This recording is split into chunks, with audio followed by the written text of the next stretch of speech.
Nice. Hey guys, we're here with the Blue Collar Future podcast, and we've got Spencer. How you say your name? Spencer Hautau. Hautau. Yep. Okay, that's probably not what I would. I don't know. It's Hautau, but you can just say uh, how. I like to just say Hautau. Makes it sound easier. yeah, for sure. So you do concrete, Yep. another concrete man. Another concrete man. I haven't been doing it all my life like you have. You're probably a much better finisher than I am, but been doing concrete. Yep. So Yep. How'd you get into concrete? I mean, we had Tanyella on, and you guys are business partners, yeah. right? So how did you get going? So basically, it's kind of a funny story because I so growing up, dad, uncles, everybody kind of does concrete, but my dad mostly did like yard work and landscaping. So after high school, I was just working a bunch of corporate jobs, but my brothers and them were doing concrete.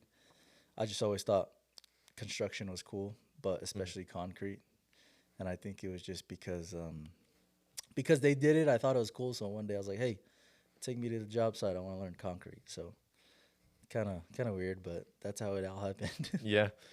Well, that's interesting because a lot of people that grow up in that space, like when their parents are doing that type of stuff, they They don't don't want to do it. they don't want to do it, and they Yeah. don't really think it's cool. Yeah. Because that's sort of my experience. Like, I mean, I always went to work with my dad, and I thought it was cool, but I would always have these like interactions with people outside of it that would be like, oh yeah, you don't want to do Yeah, that. they just or, look down on it and stuff like that. oh, super looked down on. You know what the big thing was so my older brother, he he's my cousin, but he's kind of like my mentor. I got a lot of older brothers, and they all kind of taught me. But I came in as a straight laborer, green, didn't know nothing. But what kind of had me stick with it was I went and helped him for a couple days, and he paid. You know how it is when you're paying floaters and stuff like that under the table. So that was like the most money I made in like 2-3 days. Um, than I have in like my corporate job with like 2 weeks. So that kind of really grasped me to like, man, this skilled work is actually like it's a skilled trade and it makes money. So the money Yeah. kind of made me want to go that way too. So Yeah, well, there's super good money, and it's really because a lot of people don't want to do it. Yeah. Concrete's pretty hard. I mean, especially for a new person. If you've been doing it for long enough, yeah, it's not that bad, but it's definitely a skilled job. no, for sure. And it's funny because when you put out ads for hiring, people are like, I can learn really fast, but in concrete, You can't learn. it takes years. It takes a long time. But yeah, he paid me like as if I was a real finisher too. So it's Oh. like I should have only made the bare minimum bucks, labor, cleaning tools. But he told me later on, he's like, I just wanted to pay you like really good to kind of give you an idea of what the You can do. possibility is and Yeah. how much you can make. So Yeah. it's Well, his fault why I'm in concrete. Just kidding. No, we love concrete. roped you in. Yeah. I mean, you can pay as a finisher. You can make $300+ a day Yeah. working for somebody cash. Like Exactly. if you don't work for them, I mean, you can even go help somebody on a job if you're not busy Yep. and make that much money. Crazy. That's pretty good money for Yeah. If you could, something that's not considered Yeah. skilled. it's very skilled because you also see like nowadays when companies are hiring, the wages just keep going up and up because I think the skill isn't there as much, so they're trying to. I personally think they're just trying to reel people in because there's not a lot of skilled concrete finishers left, and then so maybe they're trying to make up prices to get them in. Yeah. There's not a whole lot of people that are really good finishers around, and if they are, they're working for somebody and they're in a good position. So Exactly. yeah. How'd you and Tanyella meet and get started? Because he kind of was in concrete as well before. So we kind of started concrete around the same time, but we've knew each other since we were like 6 years old. We're actually we call each other brothers, but we're cousins. So his grandma and my grandpa are brothers and siblings, brother and sister. Okay. But we started concrete around the same time. I want to say around 2016, 2017. And then because we used to his dad used to get concrete jobs, residential concrete jobs, and he'd call it. They were just like small. They were really small projects, but one guy would come and he would do it all by himself, like say like 1 or 2 yards. Yeah. So he'd come and knock that out, and he'd walk away with like $600 Hmm. or more. And then we were just like, "What the heck, dude?" So we were like, kind of gravitated towards that, and then that's how I think we both ended up doing concrete. So Yeah. And then you guys started the business and yeah, all that so stuff. we So we started the business, and but I started a business prior, so did he, and then it all came about where we partnered together, and then that's when we started that business. and you're kind of running the crews and doing. I mean, how does that work between you So guys? it's basically he was like our marketing man, our marketing guy, and estimating person, and then I estimator, and then I was just kind of running the operations. So Yep. running the crews, scheduling, all Yep. that stuff. So it Yep. was a really good balance because you know how it can get. Like Yeah. if you're trying to do everything all by yourself, Yeah. it gets pretty crazy. Yeah, busy, very Yeah, man. no time to do anything. Yeah, I've seen it a lot. Yeah, we know how that goes. Yeah, there's a lot of guys out there that, I mean, they've got one or two guys and they just do everything. It's crazy, man. I salute those guys. I Yeah. try to, because sometimes cause I have a team now, and sometimes I still struggle, and I'm like, Yeah. man, these guys are still getting it in, man. So how many guys you got working for you? So right now, I only have 2 full-time guys, And then you just pay other finishers to come. and then yeah, we prep everything, and we just have finishers come in and help us pour. Yeah. But sometimes every now and then, I'll have some guys come help prep if it's something really big. But I've got 2 really good guys who can kind of handle a lot, and Hmm. they're journeymen, so they're bad at. Sorry, I don't know if I can swear on here. Yeah, it's Bad at. no worries. Okay. So do they kind of go and do stuff like you don't really show up or you don't have to show up, or are you there every day like with I'm them? I'm there every day actually. So one of the things is because right now I'm actually me and Daniela, we're still business partners in other business, Hmm. but in construction I'm full time running a separate construction concrete company, Hmm. and he's running an online company. Hmm. Because he subs out. Yeah, because Yeah, he he subs does. out a lot. So of I've stuff. wondered how that goes because he always says you guys are business partners, but he's always talking about subbing out stuff. Yeah, so Okay. we kind of sat down and kind of really figured out like, okay, I'm kind of going this way more. We were both always kind of in the same position. Then I kind of realized like, okay, I think I'd rather stick here in the construction field rather than online. I was just kind of think I wasn't ready for that yet, Mhm. but also our personalities kind of match what like Yeah. we want to do. But anyways, so I after our because we had at one point we had about like 12 employees, Mhm. and the inefficiency was just so Crazy. bad, so crazy. So right now, for the most part, my 2 guys handle everything, but I like to be there just because um, I just feel like it's the most efficient. Yep. But it's not like I'm stuck there. Yeah. But I just like to be there to help things go a lot smoother. Yeah. I think that's an important distinction to make, to be able to have guys that can handle it but still show up, Yeah, just because I mean it's something you should do, exactly. but not be stuck there. No, for sure. And because it's hard, like especially when we're in the slower seasons, and you kind of just go back to where you're doing everything, where you're stuck on the job site doing everything, but then you're not making its estimates, not or if you're working really long days, you're not getting estimates sent out, or you're not doing certain things. Forgot to order mud, it's too late. Yeah. All those things. So Yeah. it's been a really big game changer to be able to have some solid guys who can kind of handle things while I can try to handle the other back end things of Yeah. the office stuff. So How well has that worked for you to just bring finishers out? And do you have like how many finishers do you have like their phone numbers of, and how's that work to reach out to them? Because I've always wondered about people that don't work for you full time, it's how reliable that is. it's actually pretty good. Yeah. So when we were running, so 2 years ago, we were like really big. We were pouring like so much concrete Mm. at that time. So because there's just a big network of, I call them floaters, the finishers. Yeah. And, I've gone through so many because there's so many. And I've actually just been able to kind of just pick and choose who I really like. But they're really reliable. It's kind of just like if they're employees, you kind of take care of them, they kind of take care of you. So it's like over the years, I've probably have like 50 plus contacts, but it's really easy because within their network, say you're a finisher, it's like, hey, Jaden, I just need you and two more guys, and boom, And they'll then show they up. show up with two Yeah. guys. So it's for me, it's pretty easy. I could like if we had a pour in an hour, and it's like just so last minute, I'd find someone.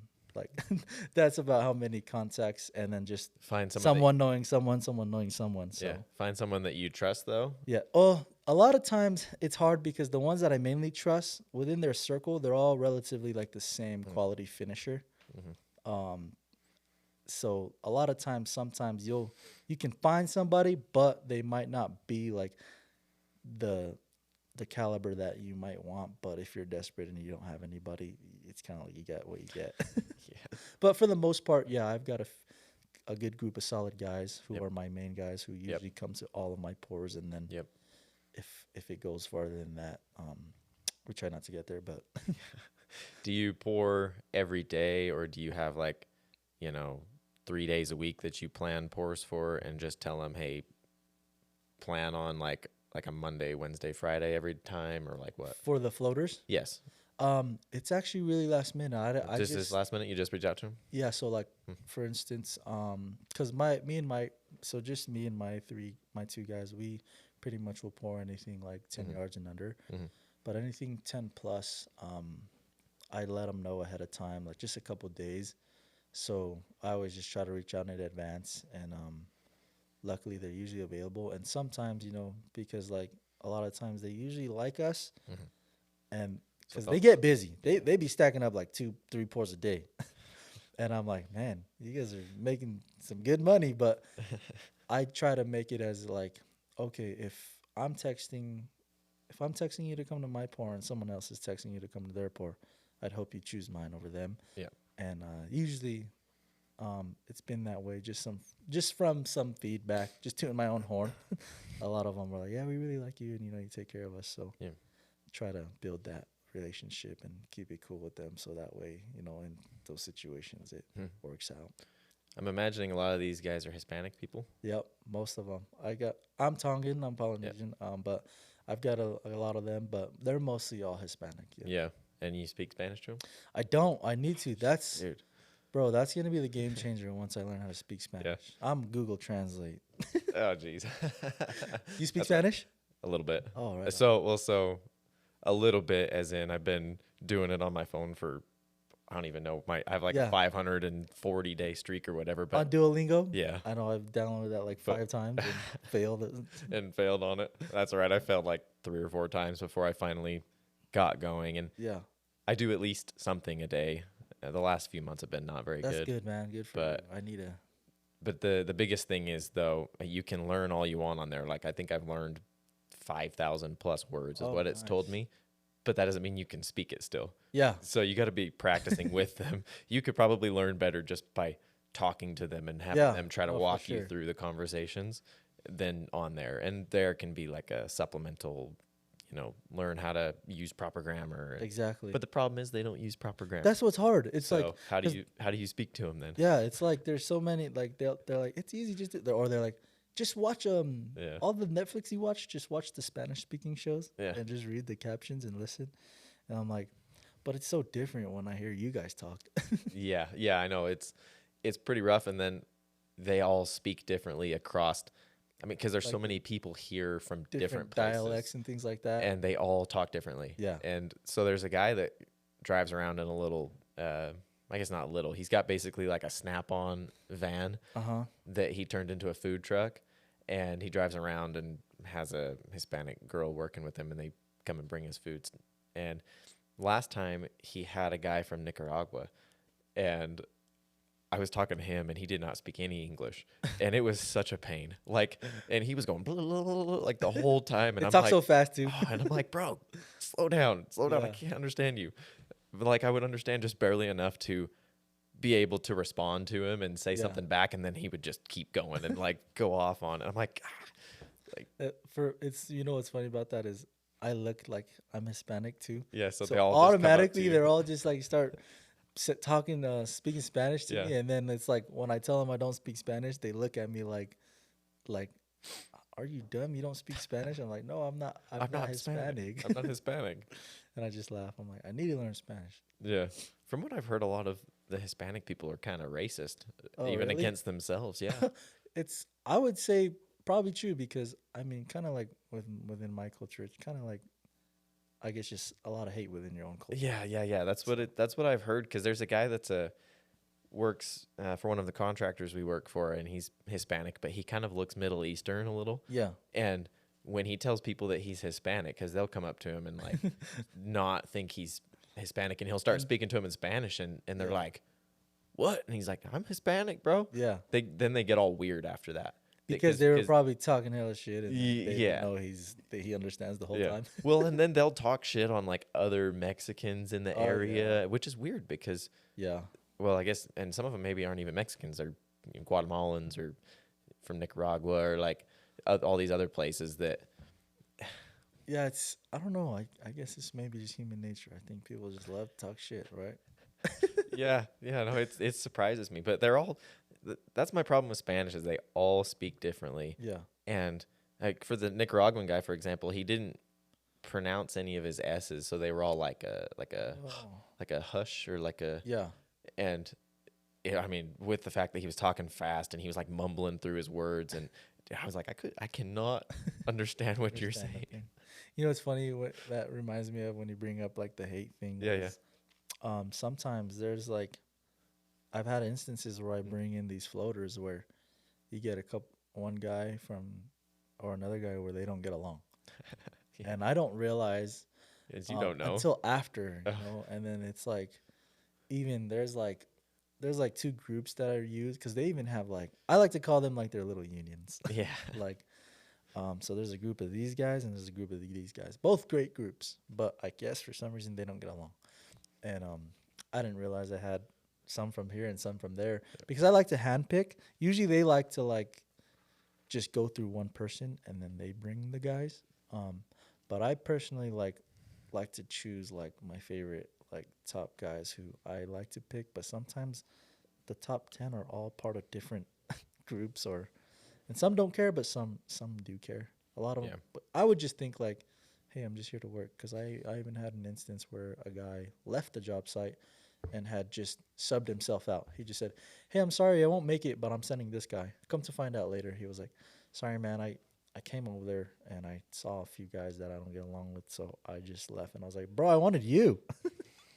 But, not that big of a deal. I was just something new for me. I was like, what the heck? Yeah. I'm imagining that works pretty good for them because there's always one or two guys that speak English. So Yeah. you can talk to them, Yeah. and then they bring their friends that they're kind of like Yep, exactly. the communicator for. Yeah, so it works out pretty good so far, because it's not like we need like 10 guys sometimes, but just on the huge pours, that's when I'm like, okay, we'll need at least 10 guys, but Yeah. they're usually pretty good because they're always looking for work too. So Mhm. they'll always find something. But then again, the trade off is maybe going down in the quality of or caliber of the finisher. Yeah. Yeah, no, that makes sense. So you haven't had much problem then finding guys because there's a lot of people that complain about finding good employees. For employees, I did, like for full-time employees, Mm. nobody wants to work full-time. Everybody wants to be a floater because you can go make You can $600 in a day. Yeah. But I kind of realized that I wouldn't say I would have trouble finding guys now. I mean, I think I would still have trouble, but I think it's just having to go through that process of actually, cycling through because we cycled through like 20, 30 guys before I found like my main guys now. Yeah. So I'd say it's still a struggle. Mhm. But I feel like just like with anything, there's a process and then you'll eventually find it, but doesn't necessarily mean that it's not a struggle. Yeah. Well, everything's a struggle, Yeah. and if you don't take it with the right mindset, it can backfire or not Exactly. just not work out, and you can get defeated and just give up on it. I mean, it happens to everybody. Like Yeah, that's for usually what sure. happens when people are trying to hire new people is they'll go through one or two or three that don't end up working out, Yeah, and then they'll just be like, "Oh, there's nobody out there," and just give exactly. up. And I just feel like I also feel like everything reflects on you as well. Like everything you do, you gotta look in the mirror. Um, when with the coaching business, when I was still a big part of it, there was a guy who was struggling so bad, and we just because a lot of people, it's just like yourself.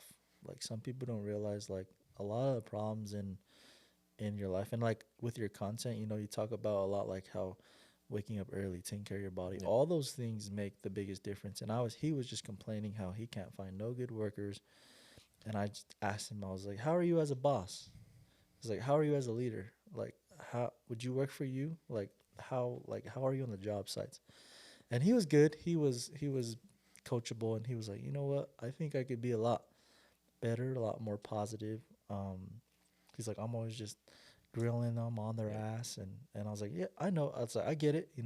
That there's Especially a with time. concrete. Yeah, there's a So time where that needs to be done, but also, people are different and respond differently. Like some people you can tell them to like get your ass on this and they'll like shut down, or some they'll take it like, oh, it's concrete. I just got to get my ass and do it, and they'll be okay. But long story short, we just talked about being a better person, being a better leader. And he was like, man, it's actually made a difference within a few weeks. He's like, it's actually made a big difference.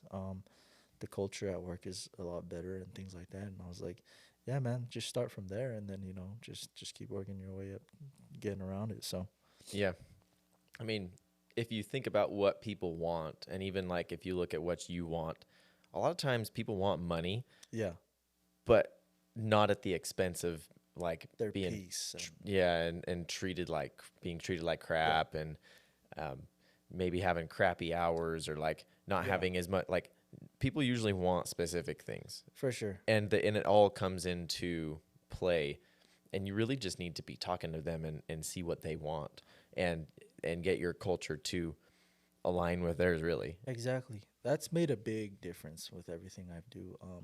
Because the trade off. There's a trade with everything. There's always the trade off. So like my guys now, basically like whenever I had a team that I know that they would follow me anywhere I go. So if I was to up and quit and leave a company, I'm confident that a lot of them would come with me, because people work for people. Like like just because I try to keep, always make sure you're the boss, but treat, I just try to make sure that that culture and everything is good. So I think a lot of people, like even this year, I had to make pay cuts just because I was overpaying. And initially, we had that conversation. But the thing is although they're gonna take a pay cut, they like where they work and they like our company and the operations. So they're kind of willing. They're a little more open to dang, I'm not making as much money, but these guys take care of me. So I'm willing to write it out. Yeah. Well, that's a super hard thing, having to make a pay cut Yeah, and it have, was. I yeah, was scared I was gonna lose them, honestly, yeah, but we were, because when we hired, we just hired and was like, oh, you can make this much, and then it's like someone's making like journeyman wages and they're like labor.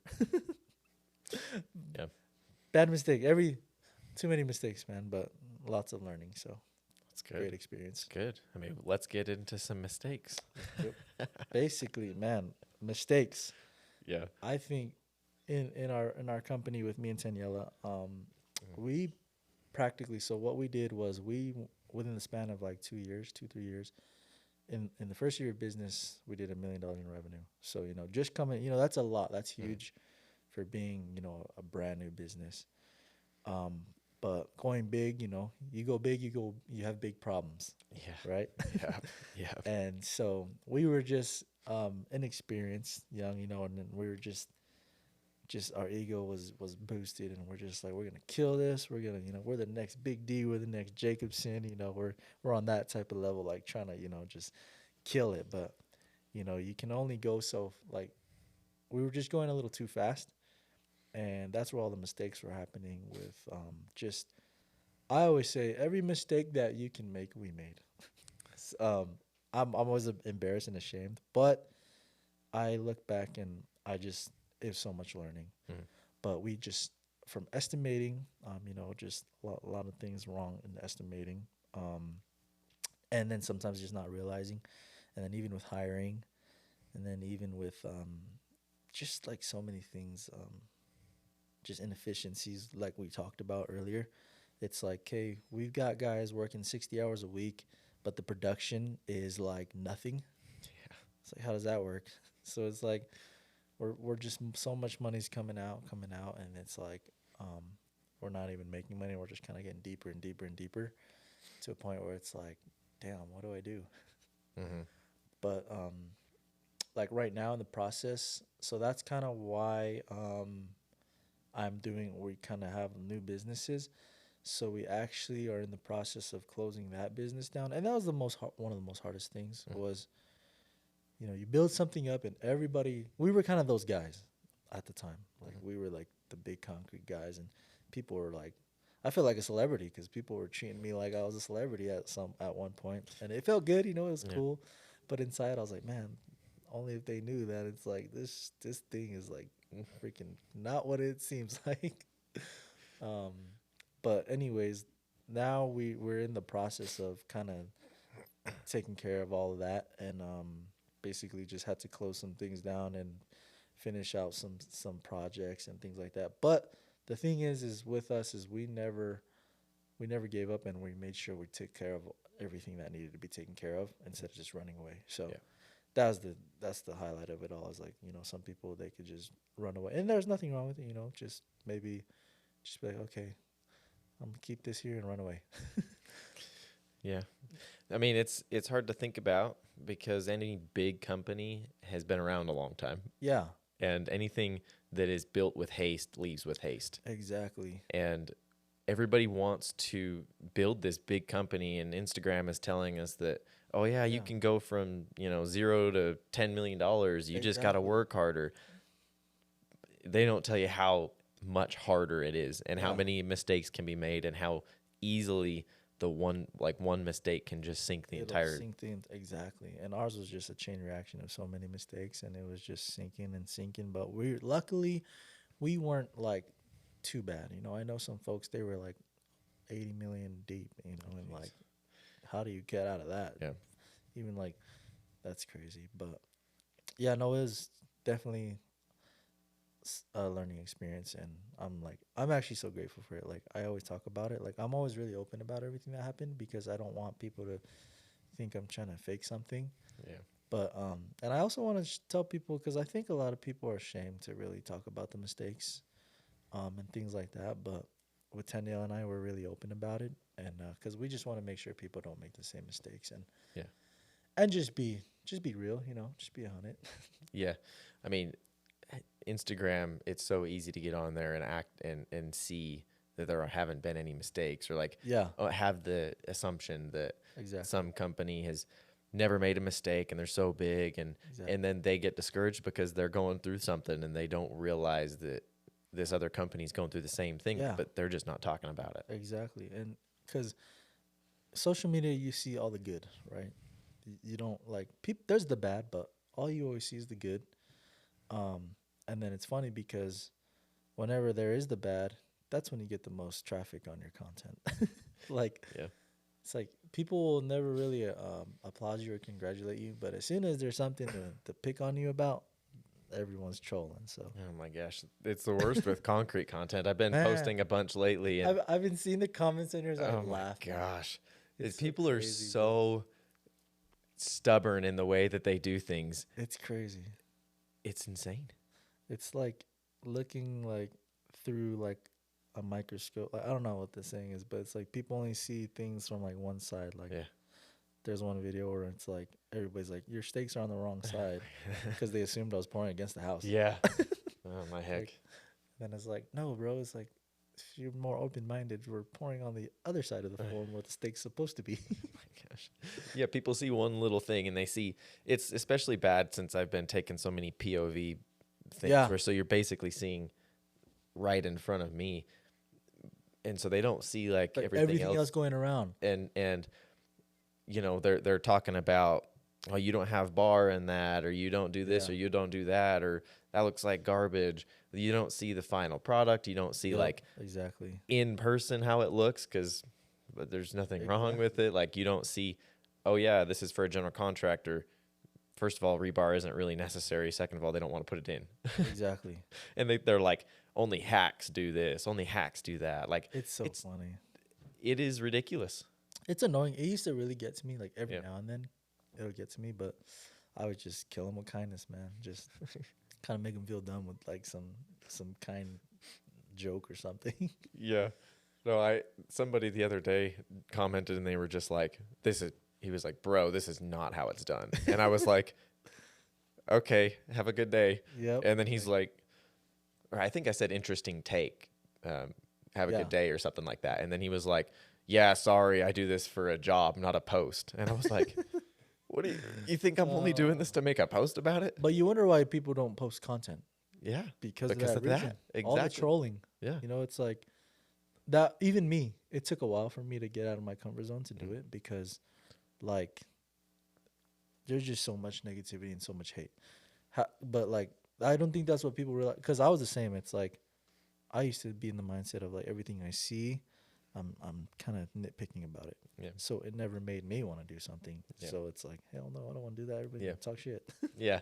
Yeah. I don't go on there and nitpick anybody's stuff, even if I think it's not right. Yeah. Because at the end of the day, if they're doing it and they're getting paid and they've been around, Exactly. obviously they're doing something right. Exactly. That was the big game changer for me, is just the mindset shift and Yeah. shifting like just the mindset shift. Yeah. Well, and imagine the amount of attention that comes when you start getting all of those. And the bad thing is the trolls boost the views. Yeah. So it's necessary, really. Yep. But going through that and resigning yourself to getting nitpicked and Yeah. and teased and made fun of and all that leads to getting attention, which leads to jobs and Exactly. people. I mean, we've had people fill out job applications already on Yeah. our website. They just find us on Instagram and then they All- go to the website and All that do hate that. brings so much traffic, yeah. and I don't think that's what people realize. And Yeah. it's like it really is. Shout out to the haters, because they really do boost Yeah. the algorithm for you. So Yeah. that's how, when we were running our concrete company, like our ads would have hundreds of negative comments, but we would get, because of that, we would get so much work, so many leads. And a lot of times people were just, people take the time to go through that stuff. Yeah. And like a lot of our clients would be like, man, I just love how there's so many haters and you guys just are always so like professional and kind back to them. And I'm like, it's hard, but we do it every now and then. And, I'll say something dumb to freaking make someone feel dumb just because I'm like maybe not having it that day. But I try not to, because then it's like, man, I don't want people to see that and be like, these guys are unprofessional. Yeah. Well, I had to start thinking about it in terms of how I would want to respond as the business. Yeah. Because it's all through the business page now. It's not my personal stuff. So I kind of forget who I'm commenting as. And it's like, as the business, you don't want to sit there and exactly and feed into that. Just be like, sorry you feel that way. I don't. Yep. Because I grew my personal page, and on there I'm a little more, relaxed with how I am. But on the, but I also still try to keep things professional, because everything I'm a personal brand. Like we try to build our self brand, so try to keep it clean on there as well. And then on my business page, I'm always just trying to make sure that looking good on there. And it's not necessarily, I think people are like, oh, you're being fake or whatever. It's like, no, because it's like, you don't walk into a job interview and start swearing and everything. It's like there's a time and place for things. So just with relevance, I guess, because I think I struggle with like a lot of people saying when you're not being real or not being honest, but it's like, no, it's just time and place for everything. So Yeah, there is. For people, I mean, people always be reaching out to us for websites, because me and my wife do websites, and how see they don't have any social media and they Yeah. don't do any of that stuff. And I'm like, man, you could be doing all of that basically for free, Exactly. creating that content and getting leads there first, which is what I tell people. It's like, you got to have all this set up, and Yep. this can be first. It's free. I mean, it's all the work you want to put into it, you can. We're in 2024. You know, it's a new Yeah. it's a new age, and you know these are tools that are free tools that are there for our advantage. So Mhm. social media is really helpful. And like even just yesterday, like I just made a reel. This is the first time I've done it, but I made like a reel to like an advertisement reel. Mhm. But you know, usually I'm posting like content with like work or Mhm. just business stuff. But Yeah.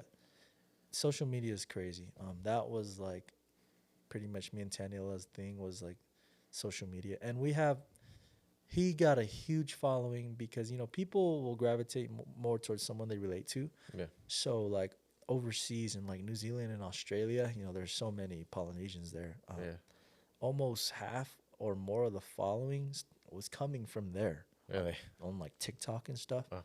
And there was just so much love there, and it's just like, man, power of social media is crazy. Oh yeah, and the power of speaking your truth, because people Yeah, go for sure. to him, and because he's so like Straight. He's just yeah. straight up, authentic. You know, don't give a rat's. No, yeah, and he'll say things that are ridiculous, and he was even talking to me when we were on our podcast that he would post 10 or more times a day on TikTok and Yep. figure out what works the best, and he would have his hair out or Yep. have a And it's little scrunchie things. on his arm. Yeah, those little things like having the scrunchy people, it drives the traffic because people are gonna talk crap. Like, Yeah. yeah, scrunchy on your girl, or like you know, go comb your hair. Like just little. There's so many little like tactics that people don't realize that like we purposely do, and sometimes it's just the natural things we do, but there's so many little tactics that drive like the trolling that really help boost your posts. Mhm. So it's like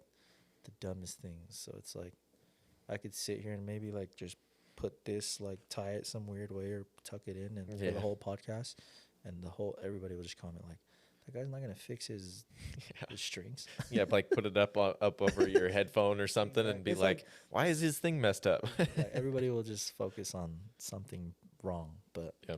it's funny how that all works. Yeah, it's just to get the attention. And as soon as you start posting on social media and you almost start creating content for people to nitpick like that, Yeah, almost purposefully baiting them. I mean, exactly. that's how you get the engagement. You do Yeah. it to get people's attention. Yeah, like like we would like ask like dumb questions in our videos just to get people, you know, to get the comment section going and stuff. And it's so funny because a lot of people who have nothing to do with concrete or have no knowledge of concrete, Yeah. those are the funniest comments. Like Yep. the other day I said, how many yards do you think how many yards do you think? And it's just a big slab. And somebody says, front yard, side yard, backyard, so 3 yards. But you know, in concrete, we measure by yardage. Yeah. And then they're like, he's talking about the concrete yardage, bro. So that was really funny. Well, it's the people that don't know anything about concrete that are the worst trolls. Yeah, man. That's always how it works, right? Everybody's Dude. speaking on what they don't know.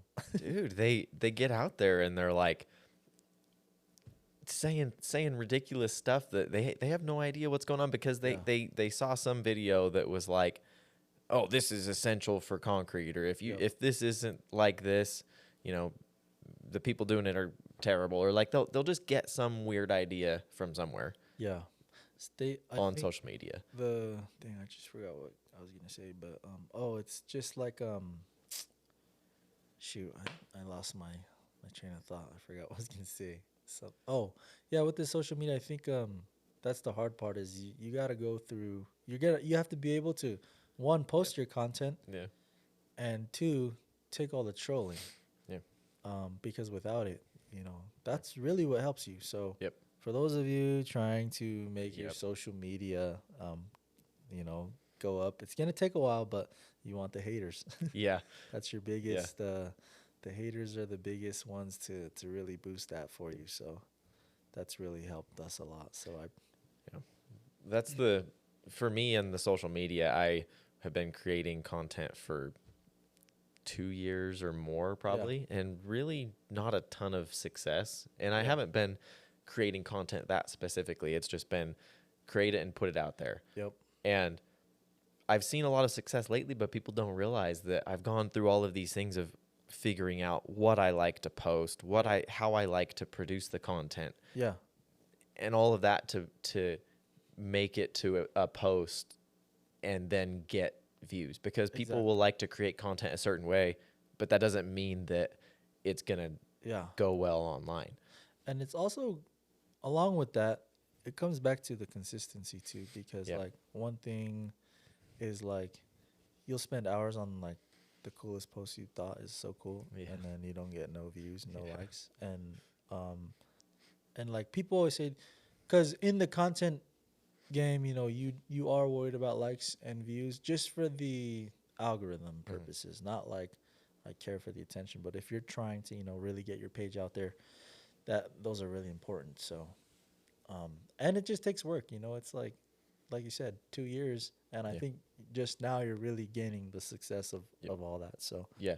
It's definitely something that you have to do and commit to, and realize that you're not going to see the success even in a month or 2 months or 3 months. exactly. Some people might. Some people might be natural in front of the camera and be able to Yep.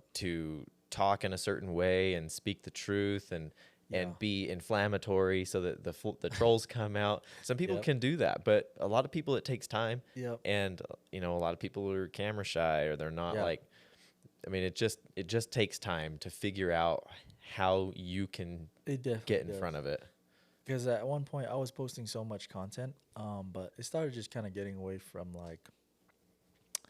Because for me, it's like I always intention is everything. Like when I post, I want to post like because like the quality of posting is important for me. But I was to a point where it was just quantity over quality because I was just trying to build my following. So it's like my following was going up, but my content wasn't really what I wanted it. So then I kind of stopped, kind of was like focusing more on my quality, and then like my following stopped as well. But I Yeah. was willing to kind of take that. Everything just depends on what you want. So it's like, Yeah. Well, you I got to was, think about what you want and what your goals are with it, because exactly. if your goals are not necessarily just to get a bunch of followers, because it's Yep. the followers are nice because then you get the attention and all that, but a lot of times your videos don't even get shown to all of your followers to begin with. And then if you have a bunch of followers that don't interact with you or followed you for a different reason, like, it doesn't help. Exactly. So you got to think about your intentions and where you want it to go. Yep.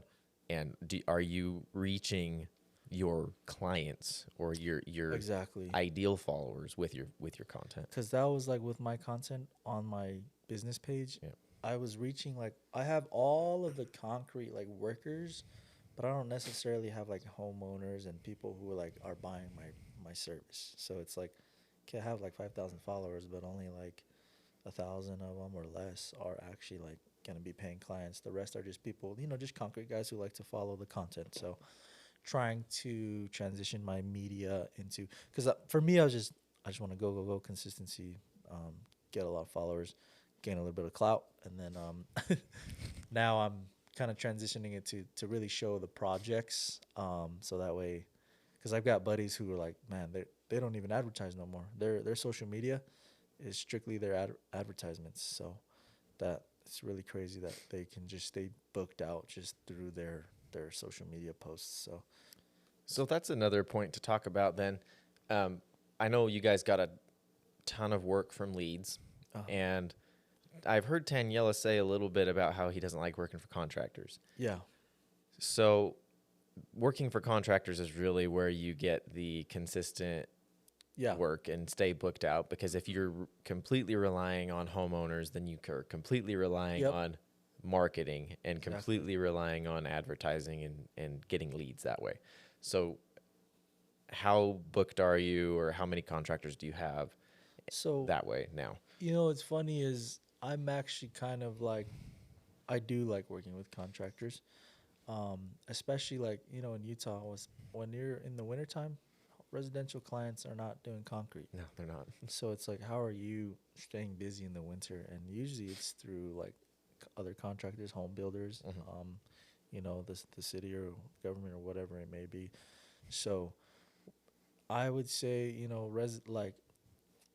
I would I like working with as many. It's just hard because you just got to find the right ones. Because a lot of times, I think when you work with contractors, you might get, sometimes they may not be the best, or sometimes things are going wrong with payments or just little issues that might kind of or not want to make you go that way. But for sure, with us, like example with Windsor David, Mhm. we work with them. They're Yep. really great guys. So Yep. they keep us busy, so that's really good.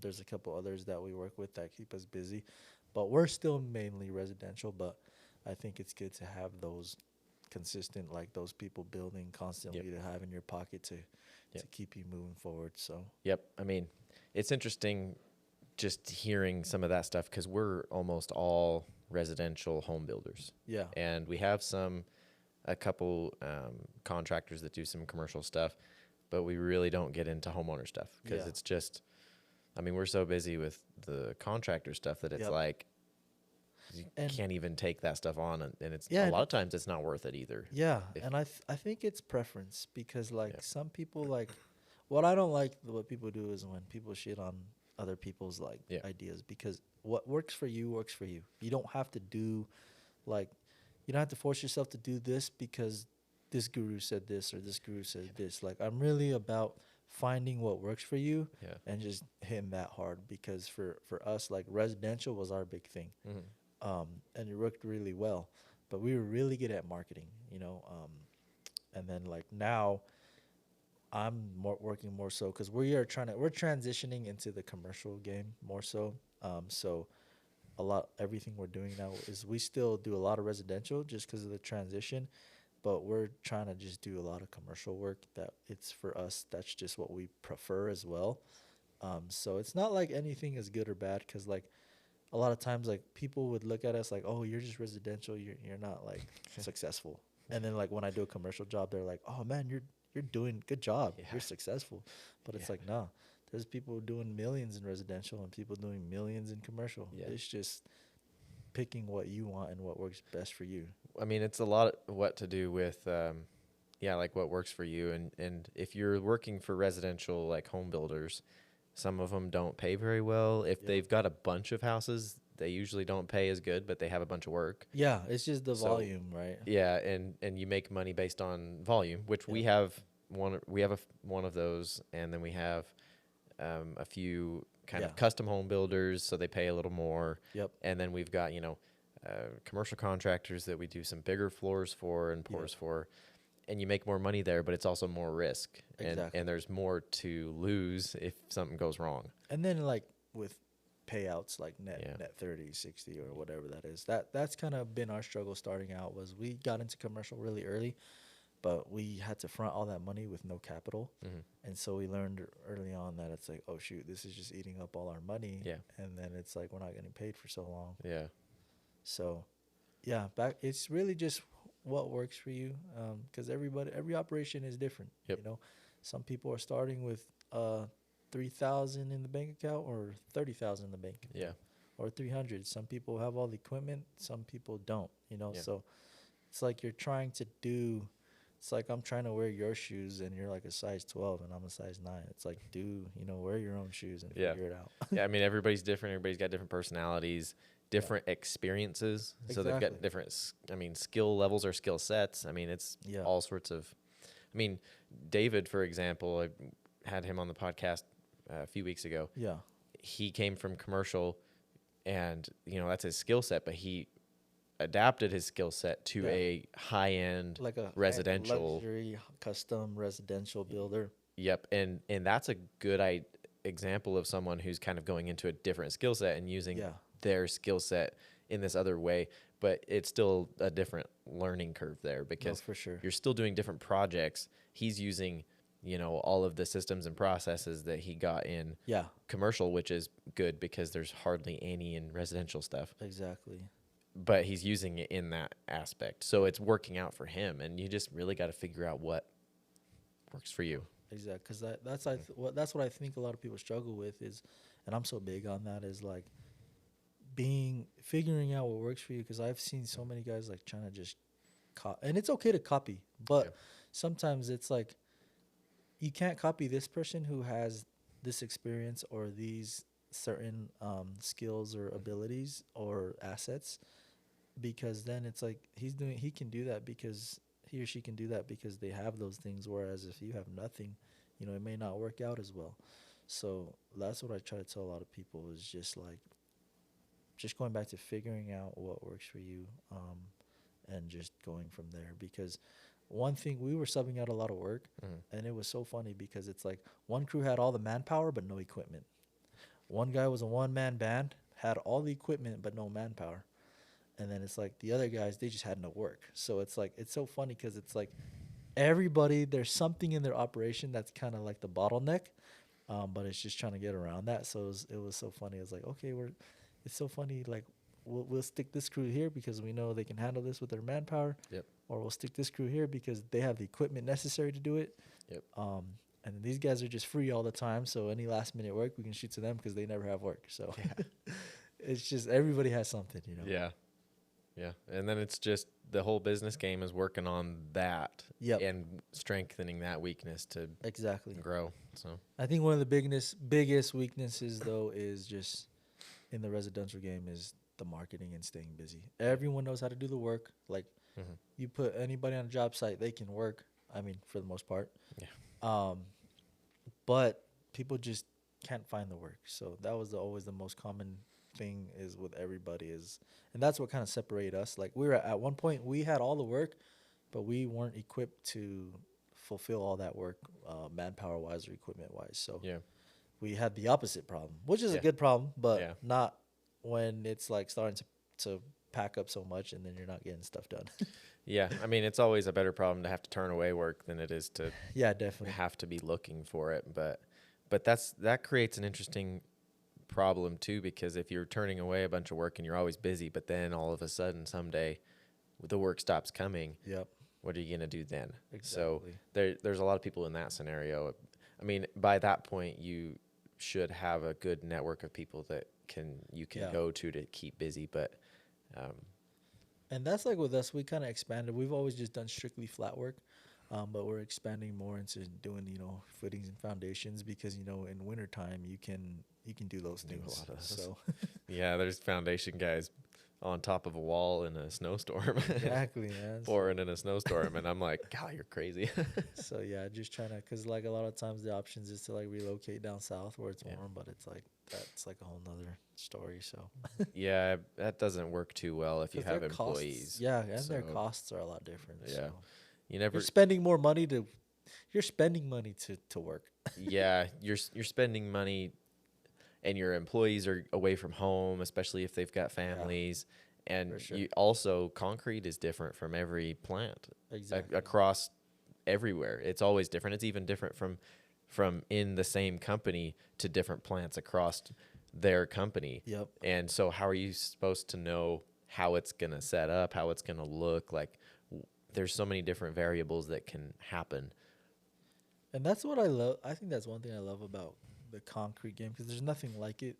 Well, I just don't know what I can compare to I it. don't But think there is. because of this, there's so many factors and variables that people don't understand. It's Yeah. like I feel like it just helps you all around. Not just it helps you obviously in the business because the smallest things affect everything. Like like how the spacing between trucks, how long they've been batched for, Yeah. weather. Like there's so many small The things ground, that matter. what you're The pouring. ground, like even Yeah. just the laydown, like the pump didn't show, like the pump is pumping slow or Didn't show up, like or yeah, just so many because you have such a tight window. Yep. And to me, I think it's just, and maybe I'm just biased, but I think it's just so fascinating how like I think it's just our normal job. Yep. But if you look at it, if you put it in a different perspective, it's like, man, you're trying to balance so many factors and variables. Yep. And how do you get it to where it all works out? yeah, So it's like, crazy. we're just used to it, but it's like I was explaining to my wife one day, it's like, man, like it's so crazy because it's like you have to consider weather, you have to consider the manpower, you have to consider how quickly you can lay it down, You know, How what's yeah, how technical it is. how technical it is. You gotta consider whether or not the plant's going to have problems or your Exactly. pump's going to be late or what you're pouring on because that affects gravel, Exactly. road base. Like, So many things, man. It's crazy. yeah, whether or not you have bar in it too, because that Yeah. changes up how you've got. I mean, you've got to have a guy basically making sure Exactly. everything is good. I mean, it's yeah. There's a ton of variables. It's quite the. Yeah, and then it's not on your own time either. Nope. It's on the concrete's It's time. like just So the other day we are pouring, and it's like some areas are setting up faster than other areas, but this truck came later than this truck came before the other one, but that one's still like the sun is only hitting this part. This is shade. But anyways, we can go on and yeah, on. yeah. I mean, you start to get into commercial applications where you've got 200 yards or whatever, and truck 15 and 16 are completely different. Truck 15 maybe came out of order and it's Yep. hot. Truck 16 is wet, so all of a sudden you have this cold joint where you've Yep. got really hard and Really too wet to soft. even do anything Exactly. with, and that happens all the time, and it's Yeah. just something you have to deal with. And And it's just everything is yep, adapting, figuring it out. It's just so quick. Everything's just on the go. And I think yep. it's like the thing I hate about it, but the thing that's cool is like anything else in life. I'm just like, shoot, we'll just figure something out. Yeah, that's what I tell everybody is I think the stress, the level of stress management you have to be in concrete It's prepares you for anything else anything. because if you're on a job and you're behind and you're scrubbing your ass off, there is There's nothing that is nothing. there's There's nothing nothing worse. that's comparable to that. Exactly, man. And it's like Yeah, all everything else that's because it's so time sensitive. yeah, Like anything else, or it's like, bro, yeah, it's not like it's gonna get hard and we have to rip it out. yeah. It's like I know. simple phone call or something. Like my wife, she like freaks out because something happens, and Yeah, I'm just like, oh, we'll just do this, and this, and she's like, you just make it seem so easy. I'm like, I'm so used to this shit, man. I'm pro, man. Just kidding. yeah, yeah. Imagine having to finish. You've got to finish another 10 yards, and it's harder than you can even imagine. And it's like 80 degrees or whatever, and you're in the middle of the sun, or you're finishing a set Exactly. of stairs, and you're behind, and you're scrubbing your ass off, and you like can. That's all you can focus on. I That's mean, there's there, nothing there's there's nothing nothing else in like the that. world No. that matters besides scrubbing your ass off right there. Yeah, exactly. So you can't worry about anything else. I mean, it's yeah, and there isn't a single scenario I've even found that's even remotely close to that. No, man. It's like it I feel like it really like concrete will really like really show you if you're really about the life or not. And Yeah, like just like with anything, things will separate somebody and if they really want to do something or not. And I mm. think that's why we're crazy because we'll scrub our ass off and still come back the next day. Or maybe we're just stuck there. I'm just kidding. But no, it really will make like those, it really does humble you and be like, Puts it into damn, perspective. man, like Yeah, we scrubbing and it's just the roughest day, but it's like it really like makes a man out of you to see whether or not you're down for like yeah, that life. yeah. The Well, concrete jungle, baby. yeah. Well, some people can't. I mean, Yeah. and it's not saying that you have to be able to, but Yeah. there's a certain amount of mental toughness, I guess, you No, have to be definitely. able to. And I think everybody at some point It's should like try it. it's But just even with gotta, like sports, like when we're doing conditioning, and, yeah, you have to push, like you're pushing each other and pushing each other, yeah, and it's like the same thing with the mental toughness. It's like it's up to you whether you're really gonna be able to, push yourself to that limit or not. hmm, And that ties just right into concrete. It's like, okay, am I gonna push myself to try and grind this out and scrub these last few like yard or yeah, few yards and come out on top, or am I just gonna throw in the towel and give up? So I think everything all just kind of circles back to yeah, everything in life. So yeah. No, it's awesome. Well, I think we're coming up on time. What right else you on. want to add? Where are you still? I guess I should ask this. Where are you planning on taking your company, and kind of anything else you want to add to onto that? I'm planning on taking it. So I'd really like to get my first things first is I want to build back up to $1 million business here in the next year or two. But the plan is to be efficient, really efficient, but more so, working a lot more with commercial and government contracting. Mhm. So that's where I'm kind of taking the business. Like we said, kind of what preference of what you want to do. So, but key is the efficiency because $5 million revenue company and a $1 million revenue company could be making the same amount of net at the end of the year. It Yeah. just comes down to efficiency and who's like scaling at the moment. But that's my goal and that's my plan. MMT Concrete, that's the company, but we're basically heading that route. So I'm Nice. super excited because we've always just been doing the same thing for all the past years. So tapping into something new and Yeah. excited. Nice. Awesome. Well, anything else? No, but just thanks for having me. Yeah. If I can go ahead and give myself a shout out, Go ahead. and shout out to Jaden. But my name's Spencer. You can catch me on all platforms at Spencer Hautau. Mhm. Company is called MMT Concrete. But shout out to all the concrete guys out there, all the blue collar people. Yeah. And big shout out to Jaden for having me Thanks. today. Appreciate it, man. Thanks. Yeah. Keep doing what you're doing, brother. Yep. Awesome. Right on. That's a wrap. It's a wrap.